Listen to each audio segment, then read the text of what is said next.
Luca Rocco Magnotta est un homme narcissique au plus haut point qui a commis l'irréparable juste pour se faire connaître et obtenir la célébrité qu'il a toujours voulu. Après s'en être pris à des animaux innocents, il va tuer et démembrer un étudiant chinois qui s'appelle Lin Jun. Pour tout savoir sur sa sordide histoire, lançons-nous maintenant dans la vidéo.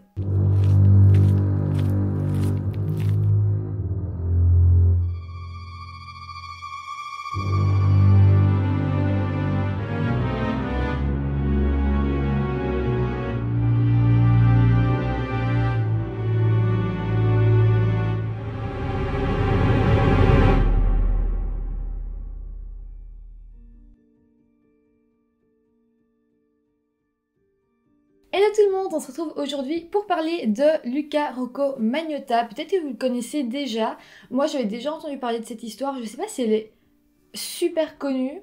Je sais que vous n'aimez pas trop quand je fais des vidéos trop connues, mais j'avais vraiment envie d'en parler. Je trouve que c'est vraiment fou et ça révèle vraiment quelque chose sur notre société, surtout avec notre société avec internet, la course un petit peu à être vue, à être célèbre. Et ouais, voilà, je trouvais ça important d'en parler sur ma chaîne. Donc j'espère que ça vous plaira tout de même si l'histoire est quand même déjà un peu connue. Et voilà, donc lançons-nous dans la vidéo. Juste avant, je vous rappelle de vous abonner à ma chaîne si ce n'est pas encore fait. Et vous pouvez aussi aller faire un tour sur mon Utip si vous avez envie de faire des dons. Et puis voilà, maintenant lançons-nous dans la vidéo. Donc comme je le disais, on va parler de Luca Rocco Magnotta. Alors, il a commis un meurtre d'un homme. Et le meurtre en lui-même, je ne trouve pas... Enfin si, c'est très important d'en parler, mais je trouve que le plus important dans cette histoire, c'est vraiment de comprendre comment il en est arrivé jusque-là et de comprendre ces crimes, ces meurtres sur des animaux qui se sont passés juste avant, de toute la chasse à l'homme qui va vraiment se faire autour de cet homme, de cet homme qui maltraite des animaux et comment il va réagir à tout ça. Je trouve ça tellement important et je vais vraiment me concentrer sur cette partie-là de l'histoire. Après, bien entendu, je détaillerai le meurtre qu'il a commis.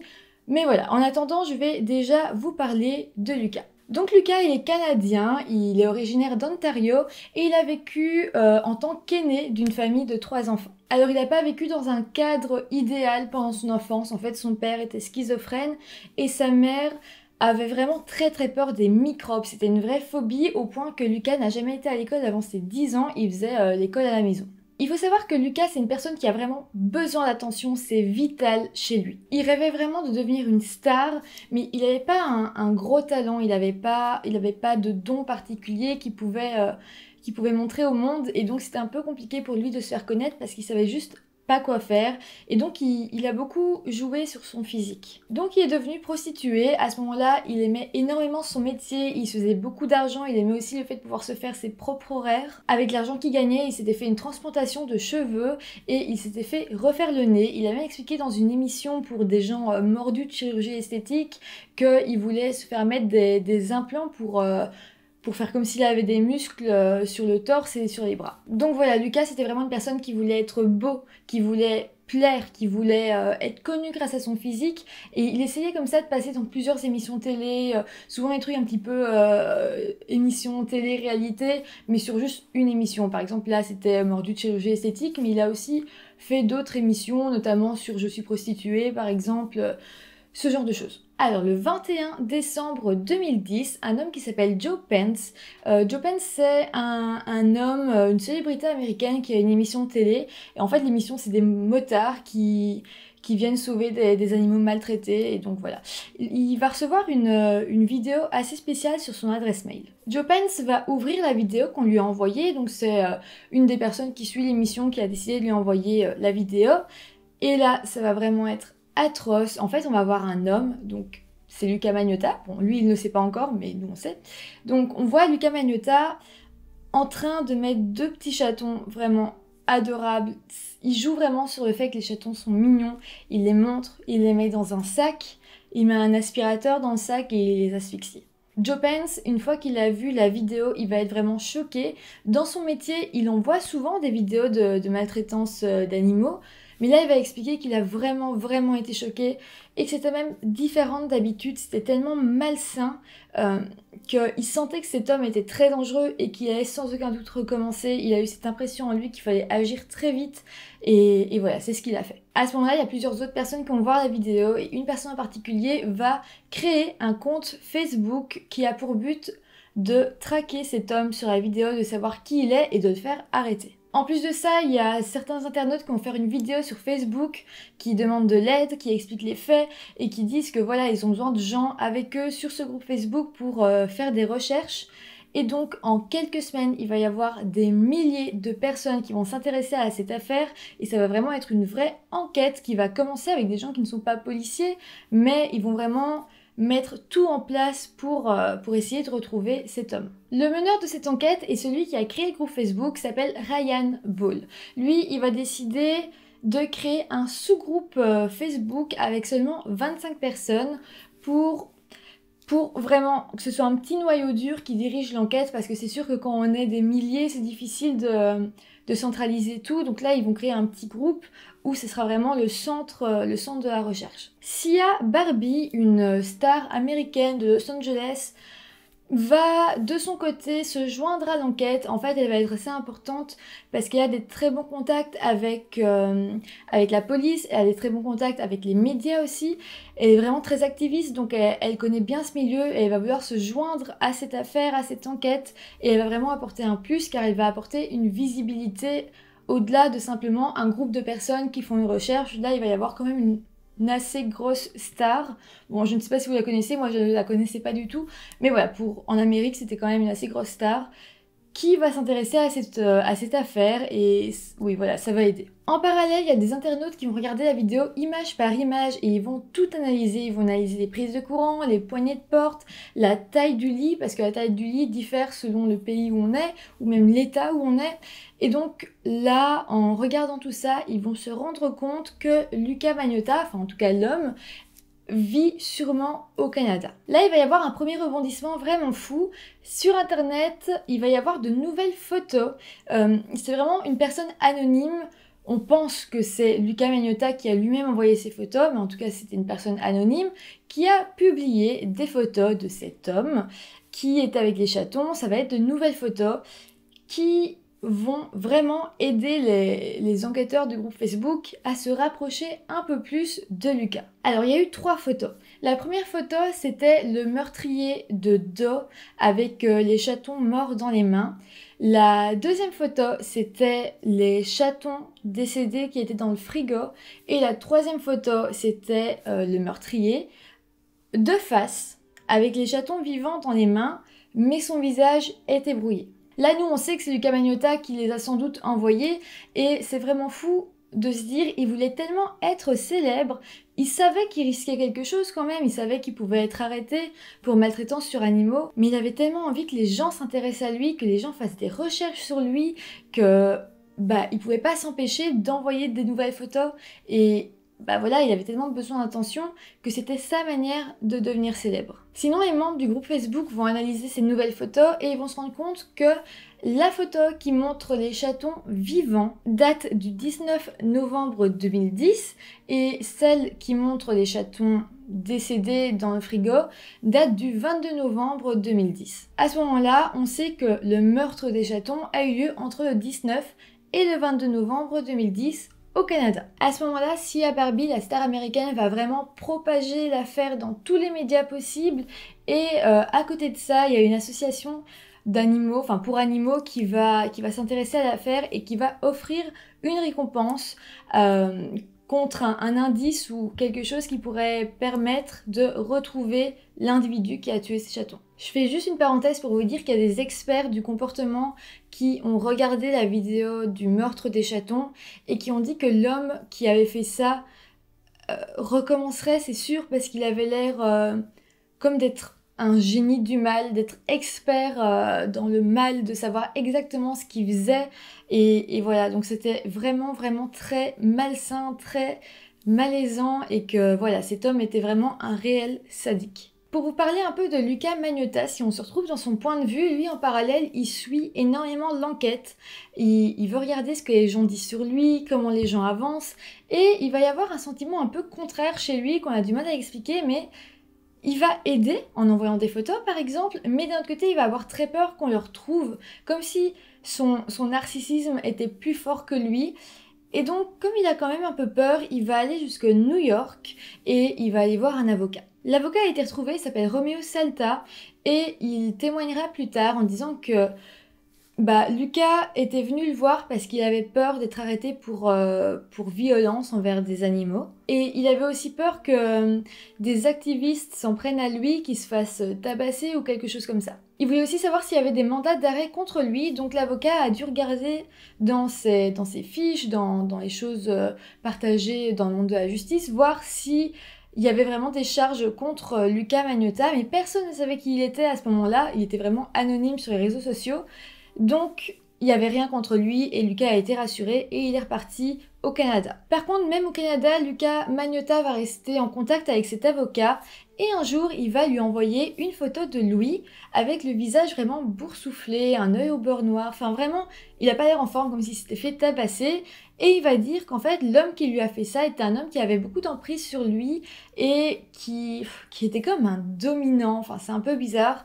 Il devait l'appeler maître par exemple, enfin cet homme-là lui aurait donné une liste de 42 choses que Luca devait faire, qu'il était obligé de faire. Et dans ces 42 choses, l'homme lui aurait demandé, en tout cas l'aurait obligé de tuer ses chatons. Il n'aurait pas eu le choix et ensuite l'homme l'aurait tabassé. Donc il va dire ça à l'avocat. Et l'avocat va lui dire, écoute, à ce moment-là, est-ce que tu veux porter plainte contre cet homme? Et là, Luca Rocco, il va dire non. Sinon, pendant ce temps-là, Luca reste recherché par plus de 5000 personnes. C'est vraiment énorme. Le problème, c'est que quand il y a autant de personnes qui cherchent un homme, évidemment, il y en a qui ont des fausses pistes. Et les fausses pistes font vraiment beaucoup de mal, dans le sens où parfois, ils ont une piste qui les mène vers un homme, et cet homme est totalement innocent. Mais le temps qu'ils s'en rendent compte, l'homme va subir énormément d'harcèlement. Et voilà, et c'est très, très grave en fait, parce qu'il se trompe. Et à cause de ça, une personne pourrait même en venir au suicide, tellement Luca Magnotta a été recherché, tellement il était détesté. Si on pensait le trouver, vraiment, les gens voulaient sa peau, ils étaient très fâchés contre lui. Et donc les erreurs ont été assez graves. Heureusement, ces gens qui ont été accusés à tort s'en sont sortis. Il n'y a pas eu grand chose contre eux, mais quand même ça a fait beaucoup de mal. Là, attention, deuxième rebondissement dans l'affaire, il va y avoir un nouveau compte anonyme qui va poster une nouvelle photo. Cette photo n'était pas si nouvelle que ça, en fait, vous vous rappelez, quand il y avait les 3 photos qui étaient parues, il y en avait une où on voyait Luca Magnotta de face avec les 2 chatons vivants et son visage brouillé. Mais cette fois-ci, cette photo doit être repostée. Sauf que son visage ne sera plus brouillé et pour la première fois, on va se retrouver face au visage de Luca Magnotta. On ne s'est pas encore posé de nom dessus, mais maintenant on sait à quoi ressemble l'assassin.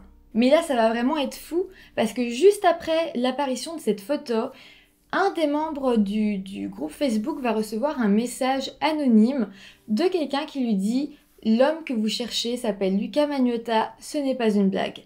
Encore une fois, on pense vraiment fort que la personne qui a écrit ce message est Luca Magnotta lui-même. Encore une fois, ça s'explique par son narcissisme tellement fort qu'il a fini par se vendre lui-même. Donc là, on est en janvier 2011 et tous les membres du groupe Facebook connaissent l'identité donc de Luca Magnotta et comme Luca était extrêmement actif sur internet, il suffit de noter son nom et prénom dans le moteur de recherche et on tombe sur des centaines de liens sur lui, qui nous parlent de lui.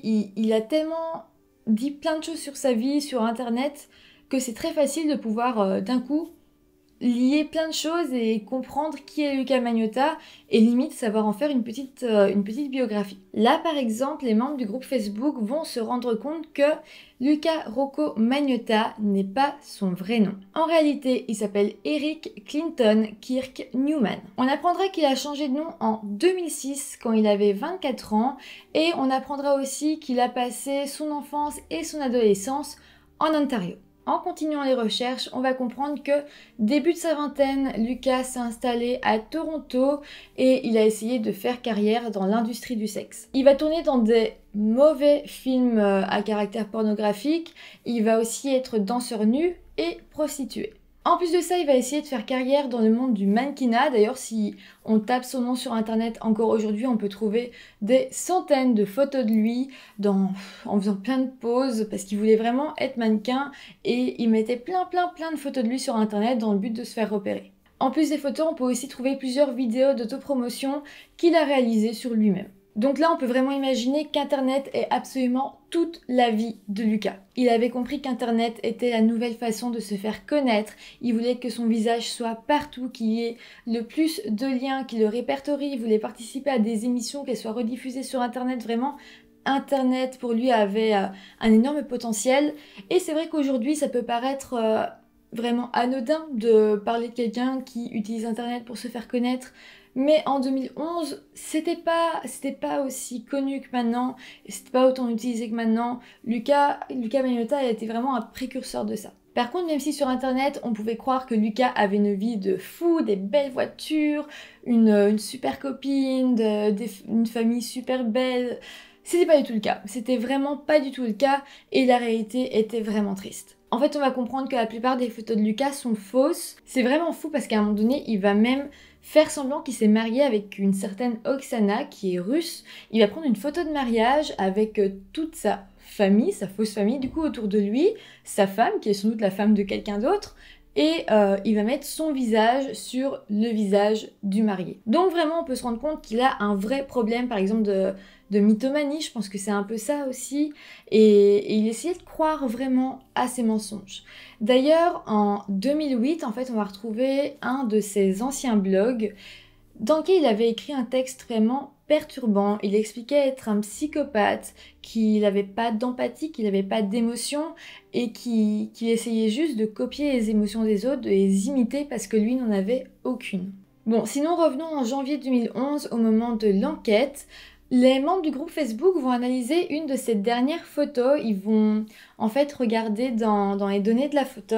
Lucas Magnotta s'était trahi lui-même parce qu'il avait pris la photo avec son téléphone où le GPS était activé. Donc dans les données de la photo, on pouvait voir où avait été prise la photo. Et là, les petits enquêteurs vont se rendre compte qu'il vit à Toronto.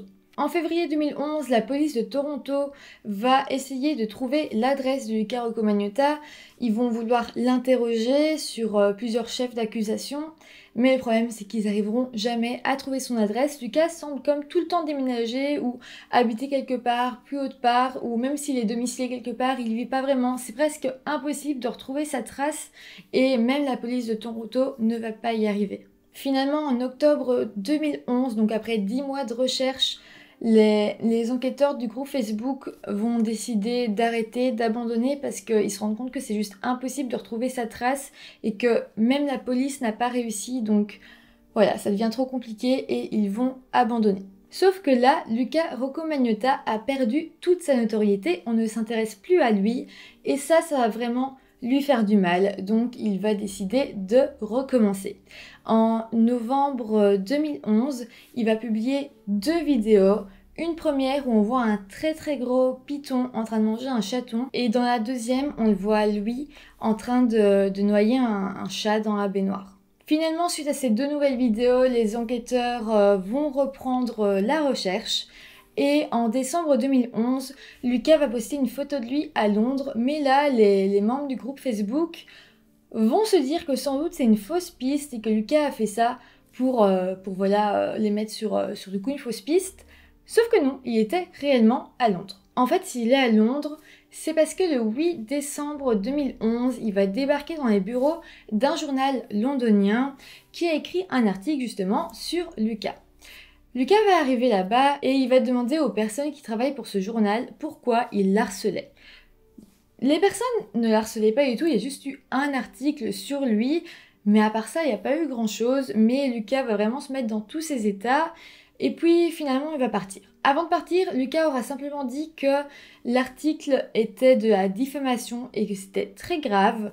Un journaliste de ce journal londonien va quand même être interpellé par ce qu'a dit Lucas et va lui proposer une entrevue et Lucas va accepter. Le journaliste va se rendre à l'entrevue, il va interroger Lucas, mais l'entrevue ne sortira jamais tellement le journaliste a trouvé Lucas malsain, C'était vraiment très étrange. Il s'est dit que cet homme avait un vrai problème et qu'il pouvait juste pas publier cette interview. Peu de temps après, ce journaliste en question va recevoir une lettre anonyme qui vient sans aucun doute, encore une fois, de Lucas, qui disait que la prochaine fois, ce ne serait pas des chatons qui tueraient, mais bien un vrai être humain. Là, le journaliste va vraiment s'affoler et il va téléphoner à la police de Londres. Mais la police ne va pas pouvoir faire grand-chose parce qu'ils vont se rendre compte que la lettre n'a pas été envoyée d'Angleterre, mais que Luca Magnotta était bel et bien rentré au Canada et avait envoyé la lettre du Canada. Suite à tout ça, le groupe Facebook va essayer de changer de technique et ils vont essayer d'approcher Lucas, de lui parler en disant qu'il a simplement besoin d'aide, que s'il se rend, ils allaient l'aider, qu'il allait pouvoir voir une psychologue, une psychiatre, que tout ça irait bien, qu'il serait plus tout seul et que vraiment il serait pris en charge et il y aurait des gens pour le soutenir. Suite à ça, Lucas va publier une photo de ses médicaments comme pour montrer qu'il est traité pour maladie mentale, mais on découvrira qu'en fait ces médicaments ont été prescrits en 2007 parce qu'en 2005 on lui avait diagnostiqué des maladies mentales et il avait été traité. Le truc c'est qu'il n'avait jamais pris ses médicaments, donc il vivait encore avec sa maladie mentale sans aucun traitement. Sinon, en février 2012, les internautes vont décider d'analyser une nouvelle photo de Lucas qui a été postée il n'y a pas si longtemps. Et là, ils se rendent compte qu'il n'est plus à Toronto, mais qu'il a bel et bien déménagé à Montréal. Sinon, le 16 mars 2012, un texte va apparaître sur Internet qui présente Luca Magnotta comme un tueur en série, un cannibale et un nécrophile. Suite à ça, la police va vraiment essayer de le trouver, ils ont peur, ils se disent que l'homme est complètement fou et ils vont presque réussir à le trouver. Là, on est quand même 2 mois avant le meurtre d'un homme et la police va être à très peu d'arrêter Lucas, c'est vraiment triste. En fait, en mars 2012, la police a trouvé l'adresse de Lucas à Montréal. Ils ont été y faire une perquisition et ils se sont rendus compte que Lucas était parti la veille, donc ils l'ont vraiment raté de très peu. Il aurait fallu un indice en plus pour que les policiers puissent trouver son appartement plus vite, mais ce n'a pas été le cas. Si ça avait été le cas, on aurait pu éviter le meurtre de Lynn John. Donc maintenant qu'on connaît un peu mieux Lucas, qu'on connaît un peu mieux son parcours, on va pouvoir parler du meurtre qu'il a commis. Tout commence quand en mai 2012, on va retrouver 2 colis qui contenaient des restes humains. Dans ces colis, on pouvait trouver des pieds, des mains et un buste humain. Et ces colis ont été livrés dans le bâtiment où se réunissait le Parti conservateur du Canada. La police comprendra seulement 2 jours après le meurtre que la personne responsable de ce crime atroce n'est personne d'autre que Luca Magnotta. En fait, 2 jours après le meurtre, comme il l'avait fait pour les chatons, Luca Magnotta va poster la sordide vidéo du meurtre de ce jeune étudiant chinois, Lynn John. Et d'ailleurs, le meurtre de Lynn John va être l'un des tout premiers meurtres qui sera publié sur Internet. C'est vraiment important de s'imaginer qu'à ce moment-là, les policiers doivent vraiment apprendre à enquêter avec Internet. C'était vraiment quelque chose de nouveau. Aujourd'hui, c'est sûr que les policiers, c'est plus facile pour eux de passer par Internet pour arrêter des gens, pour trouver des adresses IP, etc. Mais lui, c'était l'une des premières personnes qui, publiait comme ça un crime, qui publiait un meurtre sur Internet. Donc voilà, les policiers n'étaient pas du tout habitués, ils ont dû apprendre en même temps sur le tas. Et voilà, on leur a reproché de ne pas avoir pris l'affaire au sérieux plus tôt. Peut-être que s'ils avaient pris l'affaire au sérieux déjà au moment où les membres du groupe Facebook l'ont pris au sérieux, on aurait peut-être trouvé Luca Magnotta à temps. Ça n'a pas été le cas et on ne saura jamais si ça aurait pu changer quelque chose ou pas. Sinon, pour revenir à l'enquête, la police va chercher Luca Magnotta et on va se rendre compte que le lendemain du meurtre, Luca a pris l'avion et s'est rendu en Europe. Là, il faut quand même se rendre compte que Luca Magnotta va devenir l'un des hommes les plus recherchés au monde. Finalement, le 4 juin 2012, Luca Magnotta va être arrêté dans un cybercafé à Berlin en Allemagne. Et là, c'est vraiment dingue. Parce qu'en fait, il va être arrêté parce qu'il était sur un ordinateur et il regardait des photos de lui. Et il regardait ce que les gens disaient sur lui pendant sa cavale, en fait. Et c'est vraiment fou parce qu'il va se trahir lui-même. Et encore une fois, c'est son narcissisme qui va le trahir. Le 18 juin 2012, donc 2 semaines après son arrestation, Lucas va être emmené à Montréal. À ce moment-là, il est accusé du meurtre de Lynn John et de violence envers des animaux. Mais ce qui est encore assez fou, c'est qu'il va se dire non coupable pour tous ces chefs d'accusation. Finalement, en 2014, il va y avoir un deuxième procès qui va s'ouvrir. C'est ce deuxième procès qui va être intéressant pour nous, car c'est à ce moment-là qu'il va reconnaître sa culpabilité dans le meurtre de Lin Jon. Il va parler à une psychologue et il va expliquer que le meurtre de Lin Jon s'est fait le 25 mai 2012 et que ce jour-là, quand il a commis le meurtre, il entendait des voix dans sa tête et ces voix lui donnaient vraiment une très très grande énergie. Il a expliqué qu'une voix dans sa tête lui disait que c'était un agent du gouvernement qui devait le poignarder et qui devait le démembrer. Au final, la psychologue a conclu que Lucas remplissait les conditions de non-responsabilité criminelle. Elle va expliquer que Luca Magnotta avait une maladie mentale qui faisait qu'il ne pouvait pas séparer le bien du mal. Pendant le procès, on a aussi compris comment Lucas en était venu à connaître Lin Jon. En fait, il a expliqué pendant le procès qu'il avait envoyé une annonce sur internet pour dire qu'il cherchait un partenaire sexuel pour expérimenter le bondage. Et ce serait Lin Jon qui aurait répondu. Ils se seraient vus le 24 mai 2012 au soir et ils auraient tous les deux été chez Luca Magnotta. Luca va expliquer qu'ils ont eu un rapport sexuel et que pendant ce rapport sexuel, Lin Jon était extrêmement violent, que Luca lui avait demandé à plusieurs reprises d'être plus doux, mais que Lin Jon n'écoutait pas. Bon, ça c'est... Lin Jon est mort, donc il peut pas se défendre, mais en tout cas c'est ce que Luca Magnotta a expliqué. Et ensuite, Lucas aurait attaché Lin Jon avec son consentement, évidemment, sauf qu'au moment où Lin Jon était attaché, il aurait pris un couteau, il aurait allumé la caméra et il aurait égorgé Lin Jon devant la caméra. Après ça, il lui aurait coupé la tête et il l'aurait démembré. Si Nicolas a envoyé des parties du corps de Lin Jon au Parti conservateur du Canada, c'est parce qu'il pensait que c'était un agent du gouvernement et il voulait simplement le renvoyer au gouvernement. C'est en tout cas comment il explique son geste. Lucas va expliquer qu'après le meurtre, tout est très flou dans sa tête. Il a des flashs à peu près de ce qui s'est passé, mais il n'arrive pas à vraiment tout remettre sur une ligne du temps. Il pense qu'il a passé 36 heures sans dormir, le temps qu'il aille en France. Et il pense avoir mangé une pizza, ça a été confirmé parce qu'on a retrouvé le ticket de caisse de la pizza. Donc vraiment, il avait des très très gros trous de mémoire. Au final, après 12 semaines de procès, les 12 jurés, qui étaient composés de 8 femmes et 4 hommes, vont se retirer pendant 8 jours. Et ensuite, le verdict va tomber. Luca Rocco Magnotta sera condamné à une peine de prison à perpétuité et il pourra commencer à demander une libération conditionnelle après 25 ans de prison. Donc là, il était emprisonné en 2014, il est vraiment pas prêt de ressortir. Selon les dernières nouvelles, je pense qu'il s'était marié en prison. Mais voilà, on n'entend plus énormément parler de lui. Par contre, il y a eu un documentaire sur Netflix qui est sorti, qui s'appelle Don't Fuck With Cat, qui est vraiment vraiment intéressant, qui raconte cette histoire, cette affaire dans les détails, avec beaucoup d'images. Et ouais, vraiment, c'est intéressant si la vidéo ici vous a plu, je suis sûre que vous adorez cette mini-série. Donc voilà, n'hésitez pas à aller la voir sur Netflix. C'est comme ça que je termine la vidéo, j'espère qu'elle vous aura intéressé. Si c'est le cas, n'hésitez pas à mettre un petit pouce en l'air. Et puis vous pouvez aussi me dire en commentaire ce que vous en avez pensé, ce que vous pensez de la peine de Luca Magnotta, de ce que vous pensez de ses actes. Voilà, ça m'intéresse toujours de vous lire. Et puis moi, je vous retrouve très bientôt pour une nouvelle vidéo. Bye!